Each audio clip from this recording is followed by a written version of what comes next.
Hi, ఎలా ఉన్నారు అందరూ? నేను మీ Lavanya. Welcome to Lavanya culinary canvas. ఈరోజు మనం చాలా రుచికరమైన పీతల కూర చేస్తున్నానండి. పీతల ఇగురు, ఎక్సలెంట్ కర్రీ. ఈ రెసిపీని మీరు కంపల్సరీ ట్రై చేయాలండి, మర్చిపోరన్నమాట ఈ రుచిని. పీతల ఇగురుకి నేను 3 ఆనియన్స్ తీసుకున్నానండి. అల్లం, వెల్లుల్లి, ఒక 4 పచ్చిమిర్చి తీసుకున్నానండి. ఇవి తరిగేసుకోవాలి. కరివేపాకు, కొత్తిమీర. ఓకే, నేను ఇంకో ఆనియన్ ఎక్స్ట్రా మనం మసాలా ముద్దలో వేసుకుంటామండి. మసాలాకి ఏం కావాలో కూడా నెక్స్ట్ చూపిస్తాను. ఇప్పుడు నేను ఆనియన్స్ తరుక్కుంటున్నాను. చిన్న చిన్న పీసెస్ తరగాలండి దీనికి. అప్పుడు కూర మంచి మనకి గ్రేవీ బాగా వస్తుంది. ఇగురు కదా, అందుకనే ఆనియన్స్ ఎక్కువ వేసుకోవాలన్నమాట. ఇప్పుడు ఆనియన్స్ తొక్కలు తీసేసుకున్నానండి. ఇప్పుడు తరేసుకుందాము. ఈ ముచ్చుకలు తీసేయాలండి. That is not good for health. మన హెల్త్కి మంచిది కాదు అది. చిన్న చిన్న పీసెస్ కింద తరుక్కోవాలండి. చూసారా ఎట్లా తరుగుతున్నామో?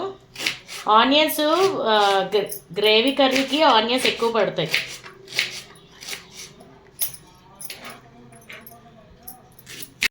ఈ ఆనియన్స్ మనం మరీ ఉన్నాయి కదా అని ఎక్కువ వేసేసాం అనుకోండి, కూర స్వీట్గా ఉంటుంది. నాన్ వెజ్ కర్రీ అసలు స్వీట్గా ఉంటే అసలు బాగుంటుందండి.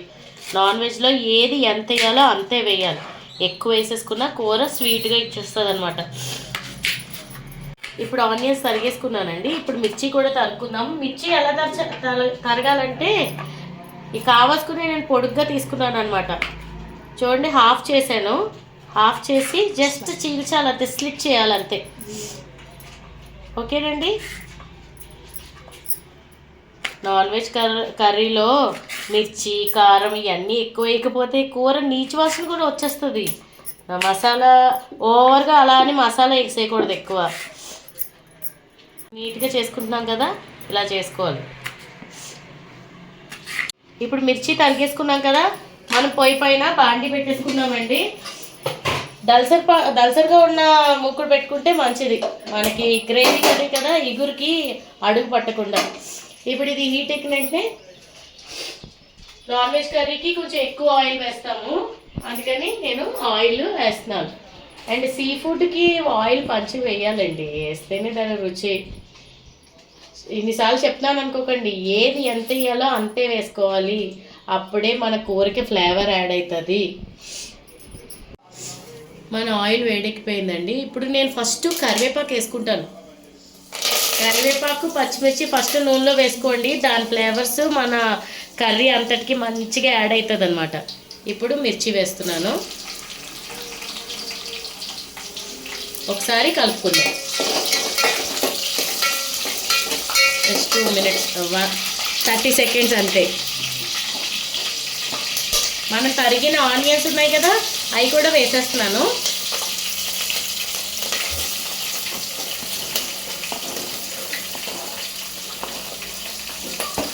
పీతల కర్రీ చాలా టఫ్ అనుకుంటారండి, కానీ ఇప్పుడు బయట మనకి క్లీన్ చేసి ఇచ్చేస్తున్నారు. క్లీన్ చేయడమే కదా మనకి సరిగ్గా రాదు. నాకు క్లీన్ చేయడం కూడా వచ్చలేండి. క్లీన్ చేయడం బయట చేయించేసుకున్నారు అనుకోండి, తర్వాత అది మన ఇంటికి వచ్చాక అది ఎలా వాష్ చేసుకోవాలో కూడా మీకు నేను చూపిస్తాను. ఆ గ్యాప్లో మనకి ఆనియన్స్ మగ్గిపోతాయి అన్నమాట. ఈ ఆనియన్స్ మగ్గడానికి నేను ఇప్పుడు ఏం చేస్తానంటే, జస్ట్ కొంచెం చిటికెడు ఉప్పు వేస్తున్నానండి. కొంచెం ఉప్పు వేసుకుందాం అంతే. అప్పుడు ఆనియన్స్ మెత్తబడిపోతాయి. ఆనియన్స్ బ్రౌన్ కలర్ వచ్చే వరకు మగ్గించుకోవాలి. ఇప్పుడు నేను మూత పెట్టేస్తున్నానండి. మనకి చాలామందికి పీతలు క్లీన్ చేయడం రాదండి. ఇది వాళ్ళు బయట మనకి ముక్కలు చేసి ఇచ్చేస్తారు కదా, దీన్ని వాసన రాకుండా ఉండడానికి ఫస్ట్ దీంట్లో ఉప్పు, పసుపు వేసి శుభ్రంగా వాష్ చేసుకుందామండి. సీ ఫుడ్లో ఏంటంటే కొంచెం నీసు వాసన ఎక్కువ వస్తుంది, కానీ టేస్ట్ కూడా చాలా బాగుంటుందండి. ఉప్పు, పసుపు వేసి వాష్ చేసేసుకుంటున్నాను. ఇది ఒకసారి వాష్ చేసేసుకుందాం. తర్వాత ఏం చేయాలో చూడండి. జాగ్రత్తగా చూస్తే ఎవరికైనా పీతలు వాష్ చేసేయడం వచ్చేయండి.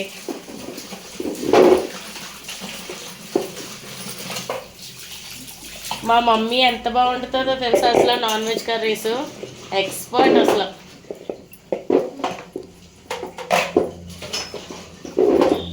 ఇప్పుడు ఇక్కడితో క్లీనింగ్ అయిపోయింది అనుకోకండి, ఎక్కువగా డబడబ రాపేసామంటే దీంట్లో ఉన్న గుజ్జు అంతా పోతుంది, అందుకని అది ఎక్కువగా రాపేయకూడదు.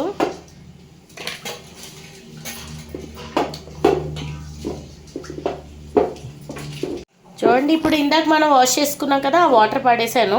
ఇప్పుడు ఒక్కొక్క పీత తీసుకొని జాగ్రత్తగా ఇక్కడ మనకి దానిది ఫ్లెష్ ఒకటి ఉంటుందండి, అది తీసేయాలి. తీసి జాగ్రత్తగా దీనిపైన ఎక్కువ చేయి పెట్టేసి తీసేసారనుకోండి, ఇదే మనం తినే ఫ్లెష్. దీని పోగొట్టి పాడేయకూడదు. ఇది ఇట్లా వాష్ చేసుకుని ఒక్కొక్క పీత వాష్ చేసుకోవాలండి. చూడండి, ఇంకో పీత చూపిస్తున్నాను మీకు. ఇది ఉంటుంది కదా, ఈ మ్యాట్ తీసేయాలన్నమాట. ఇది ఎగ్.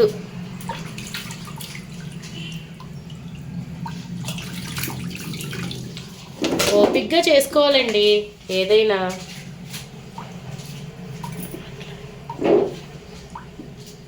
చూడండి, ఇంకో ఈ పీచు ఉంటుందండి, తీసేయాలి.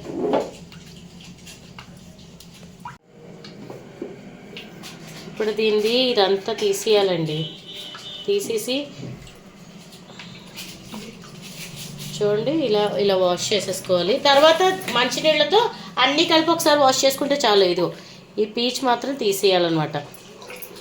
పెద్ద కష్టమేం కాదండి, ఇప్పుడు అందరికీ అన్నీ ఈజీగానే వచ్చేస్తున్నాయి. వాళ్ళు ఎలాగో ఆల్రెడీ అన్నీ క్లీన్ చేసి ఇస్తారు, మనం ఏం కష్టపడక్కర్లే. జస్ట్ పైన కొంచెం అంత పర్ఫెక్ట్గా చేయరు కదా, అవి పైన మాత్రం మనం క్లీన్ చేయాలి. వాష్ చేసేసుకున్నానండి. ఈ పీతల కర్రీ వండేటప్పుడు ఇంకొక కొంచెం చిన్న రెసిపీ ఒకటి వస్తుందండి, మా ఇంట్లో అందరికీ ఫేవరెట్. పీత కాళ్ళతో పిడిపి చేస్తాను, అది కూడా ఎలా చేస్తానో మీకు చూపిస్తానండి నెక్స్ట్ వీడియోలో. ఉల్లిపాయలు మగ్గే లోపల మనం మసాలా యాడ్ చేసేసుకుందామండి. దీంట్లో ఎలాంటి గరం మసాలా యాడ్ చేయము, ఓన్లీ జీరా 2 స్పూన్ అండి, ధనియాలు 1 స్పూను, అల్లం కూడా తక్కువ వేస్తాము. వెల్లుల్లిపాయలు, పెద్ద ఉల్లిపాయ, మన కూర ఉల్లిపాయ ఎక్కువ వేసుకుంటాము. నీచు వాసన రాకుండా ఉండడానికి 2 ఇలాచీ వేస్తున్నాను. ఇవన్నీ మంచిగా పేస్ట్ చేసుకుంటామండి.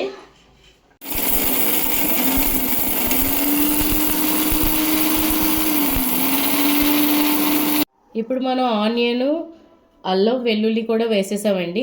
నేను ఇప్పుడు వాటర్ వేయట్లేదు, ఎందుకంటే ఆనియన్లో ఆల్రెడీ వాటర్ ఉంటుంది కదా, గ్రైండ్ చేసి.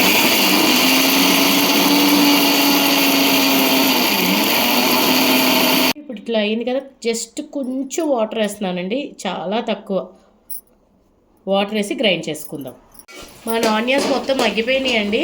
ఇప్పుడు దీంట్లో మనం వాష్ చేసుకున్న పీతలు ఉన్నాయి కదండి, చూడండి ఎంత నీట్గా వాష్ చేసుకున్నానో, తెల్లగా ఉన్నాయి. ఇప్పుడు దీంట్లో మనం వేసేసుకుందాం.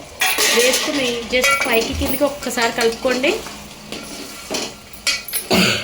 దీని పీతల కలరు మన ఆయిల్లో వెంటనే కలర్ మారిపోతుందండి, దానికి ఏమి కంగారు పడక్కర్లేదు, దాని న్యాచురల్ కలర్ అదే. ఈ పీతలు మనం గరిటతో కన్నా ఇలా ఈజీగా క్లాత్తో పట్టుకొని ఇలా ఎగరేసుకోవాలండి, చూసారా?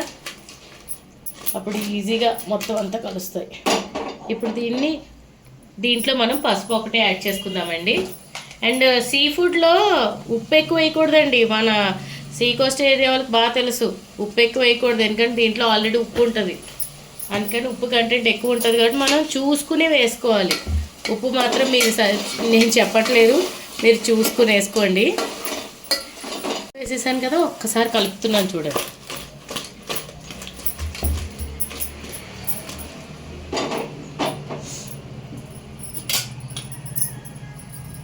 ఇప్పుడు మూత పెట్టుకుందామండి. ఇదిగోండి మన మసాలా ముద్ద రెడీ అయిపోయింది, చూసారా అంత మంచి పేస్ట్లా ఉంది కదా. ఇదే మెయిన్ గ్రేవీ అండి. దీంట్లో మెయిన్ ఇంగ్రీడియంట్ ఏం తెలుసా, ఆనియను, వెల్లుల్లిపాయ, జీలకర్ర, అంతేనండి. నేను ఏం వేయలే, స్మెల్ కోసమని 2 ఇలాచీ వేశాను అంతే. ఇది మన పీతలు మగ్గిపోయాక ఇది వేసుకుందామండి. మన పీతలు ఎక్కడి వరకు వచ్చినాయి చూద్దాము. మన పీతలు మగ్గిపోయినాయండి, ఇలా తెల్లగా ఉన్నాయి. ఇప్పుడు దీంట్లో మనం చేసుకున్న మసాలా ఉంది కదా, ఆ మసాలా ముద్ద వేసేస్తున్నానండి. ఇప్పుడే చెప్పాను కదా, దీంట్లో ఎలా వేరే ఇది అక్కడ ఇంకే మసాలా వేయం, ఇది ఉప్పు కారం అంతే, మన కూర అయిపోయినట్టే. బయట నుంచి బోల్డెన్ మసాలా పొడులు గరం మసాలా ఏం కూడా వేయక్కర్లేదు ఈ కర్రీలో అనమాట. చూడండి మసాలా వేసేస్తున్నాను కదా.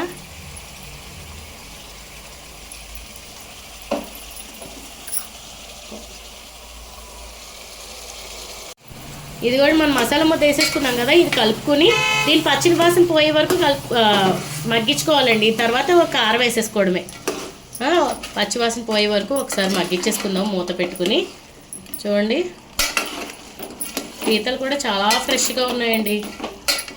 ఈరోజు మార్కెట్లో మంచి పీతలు దొరికినాయి మనకి. ఎంత టేస్టీ స్మెల్ వస్తుంది తెలుసా, నాకు ఇప్పుడే ఆకలిస్తుంది అసలు. నాకు చాలా ఇష్టం ఈ కర్రీ. చూడండి మన మసాలా పచ్చివాసన అంతా పోయింది, చాలా బాగుందండి. ఇప్పుడు దీంట్లో మనం కారం వేసుకుందాం. మంచిగా వేద్దామండి కారం. మా హస్బెండ్కి కారం చాలా ఎక్కువ ఇష్టం. కారం తక్కువైతే పప్పు వండావా అంటారు. కలుపుకోవాలండి.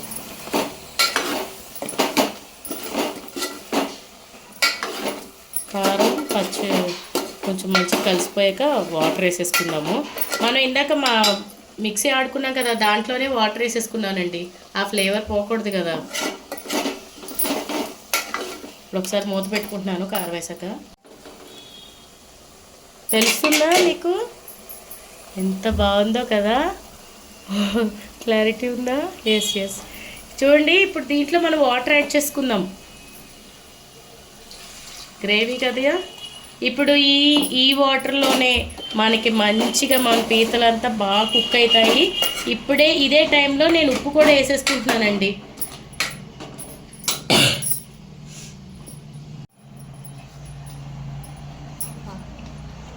ఎక్కువ ఉప్పు వేయకూడదు, ఇందాకే చెప్పాను కదా, మర్చిపోకండి. సీ ఫుడ్లో ఉప్పు ఎక్కువ ఉంటుంది. ఇప్పుడు ఇదే వాటర్లో నెమ్మదిగా మన పీతలన్నీ ఉడుకుతూ ఉంటాయి అన్నమాట. ఇట్ టేక్స్ 10 minutes అండి. మన పీతలు ఉడకాలి కదా. లోపల ఫ్లెష్ చాలా సాఫ్ట్ ఉంటుంది, కానీ పైన ఉన్న పెంకు వల్ల కొంచెం మనకి బాయిల్ అవ్వడానికి టైం పడుతుంది అంతే. మన పీతల కర్రీ చూడండి ఎంత బాగా బాయిల్ అవుతుందంటే I can't express my feelings with you. అంత టేస్టీ స్మెల్ వస్తుంది. నా ఫీలింగ్ ఏంటంటే ఇప్పుడే రైస్ పెట్టుకొని తినేయాలనిపిస్తుంది. ఈ పీతల కూర వండినప్పుడల్లా మాకు నెక్స్ట్ కాంబినేషన్ ఏంటంటే మిరియాల రసం అండి. ఆల్రెడీ నేను మిరియాల రసం వీడియో పెట్టాను చూడండి. అది ఎలా చేయాలో, మంచి గ్రేవీ, ఆ మిరియాల రసం చాలు, మనసు నిండిపోద్ది అంతే. మన పీతల కూర ఎక్కడి వరకు వచ్చిందో చూద్దామండి. ఈ కర్రీ ఏంటంటే మనం కొంచెం మధ్యలో కలుపుతూ ఉండాలన్నమాట, లేకపోతే కింద అడుగు పట్టేస్తుంది మనకి. ఇది ఇంకా లిక్విడ్గా ఉంది కదా, దగ్గరికి అయిపోతుంది గ్రేవీ లాగా. అంతవరకు ఉడికించుకుందాము. ఇప్పుడు మూత పెట్టేస్తున్నాను, మధ్యలో కలుపుతూ ఉండండి. మన పీతల కూర ఆల్మోస్ట్ దగ్గరికి అయిపోయిందండి. ఇది పైన ఆయిల్ తేలే వరకు మనం ఇంకొంచెం ఉడికించుకోవాలి. ఇంకొంచెం దగ్గరికి అవుతుంది అన్నమాట. ఈ గ్రేవీ ఇంకా దగ్గరికి అవుతుంది. పీసెస్ అన్నీ గ్రేవీలోకి ఇట్లా దింపుకోవాలి. మన పీతల కూర రెడీ అయిపోయింది. వావ్, లుక్స్ యమ్మీ, చాలా బాగా వచ్చిందండి. గ్రేవీ ఇలాగే ఉంచుకోండి. మరీ ఎక్కువ కింద అంటే మరీ దగ్గర చేసేసుకుంటే మనం రైస్లో కలుపుకోలేము. ఇది రైస్లో, బగారన్నంలో, రోటీలో అన్నిట్లోనే చాలా బాగుంటుందండి. Do like, share, subscribe to Lavanya culinary canvas. Do not forget to click on the bell icon. Namaste.